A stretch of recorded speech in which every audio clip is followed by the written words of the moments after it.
Também é importante que saibamos, olha só, ser e ir, haver e requerer. Vamos aqui. Por que eu tenho de saber ser e ir? Porque é uma particularidade. Incrivelmente, em alguns tempos verbais, ser e ir são iguais. Por exemplo, no pretérito perfeito do indicativo são iguais. Eu só saberei se o verbo é o verbo ser ou se o verbo é o verbo ir pelo contexto. Pelo contexto. Então, observa aqui no passado. Pega comigo aqui, ó. Ontem eu fui, tu foste, ele foi, nós fomos, vós fostes, eles foram. Agora, para eu saber se é o verbo ser ou se é o verbo ir, é contexto. Eu fui feliz, é o verbo ser, eu fui feliz. Eu fui ao jogo, é o verbo ir. Notou a diferença? Então, a forma é a mesma. Fui, foste, foi, fomos, fostes e foram. Mas o contexto vai determinar qual é, afinal de contas, o verbo verdadeiro, se é ser ou se é ir. Bom, o verbo haver no passado é horrível.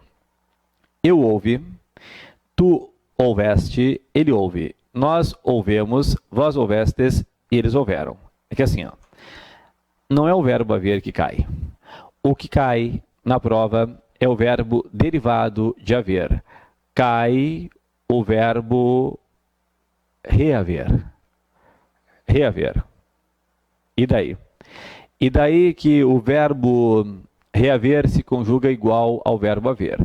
Eu pego o prefixo re e tiro o H. Porque reaver é re mais haver. Não é re mais ver. Algumas pessoas dizem eu revi. Não, mas aí é o verbo rever. Agora, eu reavi. Não, está errado. Por quê? Porque não é do verbo ver. O verbo reaver vem de haver. Então, nada mais é do que o re mais o verbo haver, tirando o H. Então, o que significa? Para eu conjugar o verbo reaver no passado, eu tenho de saber como que é o verbo haver no passado. Ele é, observa ali, ó, horrível, houve, houveste, houve, houvemos, rehouvestes, rehouveram. O que significa? Que aqui, ó, eu vou colocar o re na frente e tirar o H, aí eu formarei o verbo reaver no passado. Então, o certo é eu reouve.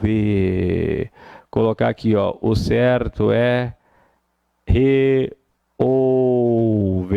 Ah, não, senhor.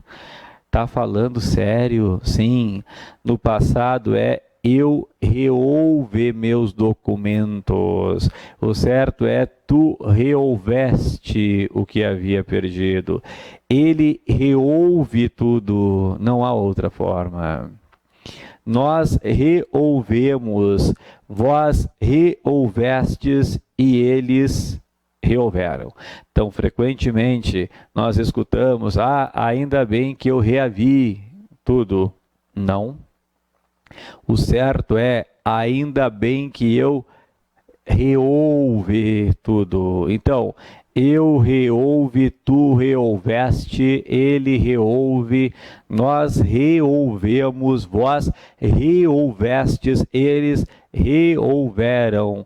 Assim mesmo, eu sei que parece de outro mundo, é horrível, mas é a forma correta. Ó, requerer tem uma pegadinha. Nós não vamos conjugar igual ao verbo querer. Nós vamos conjugar igual ao verbo vender. Olha bem, o que acontece? Como o verbo requerer veio de querer, muitas pessoas pensam requerer é igual a querer. Portanto, o passado, ontem eu quis, deve ser eu requis. Não é. É igual a vender o requerer. Olha aqui, ó. Eu vendi, por isso ontem eu requeri. Tu vendeste, por isso tu requereste. Ele vendeu, por isso ele requereu. Depois, opa, deixa eu tirar aqui. Nós requeremos, vendemos, por isso requeremos. Vendestes, por isso requerestes. E venderam, por isso requereram. Então, cuidado. O verbo requerer é uma pegadinha. Embora tenha vindo de querer, ele não se conjuga como querer, ele se conjuga como vender, vender, vender. Ok? Então aí estão os pontos importantes para eu saber do pretérito perfeito. Bom.